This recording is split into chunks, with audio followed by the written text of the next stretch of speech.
Now, if you're watching this video, there's a high probability that you haven't heard of Kandahar. And if you have heard of it, there's also a high probability that you haven't seen the film because, oh my god, this movie is flopping hard.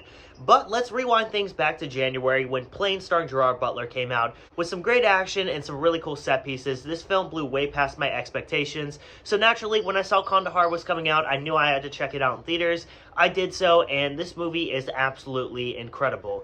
To begin with, I think the strongest aspect of this film is the story. This is the type of story that we've seen many times before, even earlier this year with Guy Ritchie's The Covenant. In fact, the storyline between that film and this film are eerily similar, but that is a discussion for a whole nother day. With that being said, though, I think Kandahar is the best version of this type of story, and that mainly deals with the characters in this movie. I think the screenwriter of this film approached these characters with such a sense of empathy and humanity. No one is made outright to be evil. You understand the motives behind each side. There is not a waging faction between good and evil in this movie, and I found that to be such an interesting way of going about telling a story like this, because you could have easily done just a very generic action film. In fact, that's kind of what I was expecting, because not to diss Gerard Butler or anything, but his films, they're at a certain level. They aren't amazing films, but they're really entertaining. They're good popcorn action. But I feel like with Kandahar, it transcends what his usual movie is. The cast here is really solid. Gerard Butler is playing his usual gruff type, and he does that very well. I think that works well with this specific story, but I thought the rest of the cast here also did a great job. But I thought Travis Fimmel was a standout. I thought his character was great. I loved his interactions with Gerard Butler, and also he just has an awesome action sequence towards the end of the film, which I'm not going to dive into, but if you've seen the movie, you know exactly what I'm talking about. The action here is really solid. It's a lot of gunfights and explosions, but the best part is that everything is practical.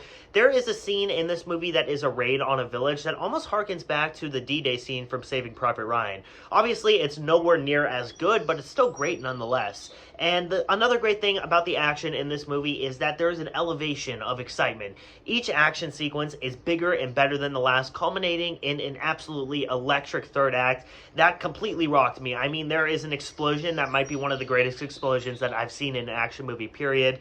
That was just truly fantastic seeing that in a cinema, and it just hurts me even more that this movie is flopping so hard, because I know this is a film that action fans would love. The cinematography here is also a standout. I thought director Rick Roman Raw did a fantastic job with that. I mean, I could literally watch these characters drive around the desert for hours. It looked like a car commercial because it's just so gorgeous, and it was amazing to see that. But at the same time, I feel like he brought a lot of innovation when it came to certain action sequences. Not only with the camera work, we see a lot of really cool drone shots, sort of what we saw last year with Michael Bay's Ambulance. But at the same time, there's a certain sequence involving night vision goggles. It felt like a callback to Silence of the Lambs. If you've seen the movie, you know what I'm talking about. But still, I thought it was a really cool action set piece. But as I said, the action just gets better and better. In fact, this movie just gets better and better as it goes along. It starts out kind of generic. I was enjoying it, but then it just steps up to a whole new level, and from there it's an amazing film. I really don't know what else to say with it. If you haven't seen the film, I highly recommend checking it out. If I were to complain about anything, and this isn't even necessarily a complaint, whenever I watch a movie and I love it, especially if it's a new movie, my first instinct is to go back and watch it again. But with Kandahar, I don't really have that urge. I don't know if that's necessarily a diss on the movie or it's something on my part. I'm not entirely sure, and this is the type of film that possibly my opinion on it could change in the near future. But for right now, I will say Kandahar is a great movie. Not only is it just a solid action movie, it's honestly a very good war movie, and this is something we don't get a lot of in Hollywood right now. I think it's a shame that this movie is flopping, while something like Fast X and The Little Mermaid will make hundreds of millions of dollars, if not $1 billion. I mean, let's be honest, both probably will.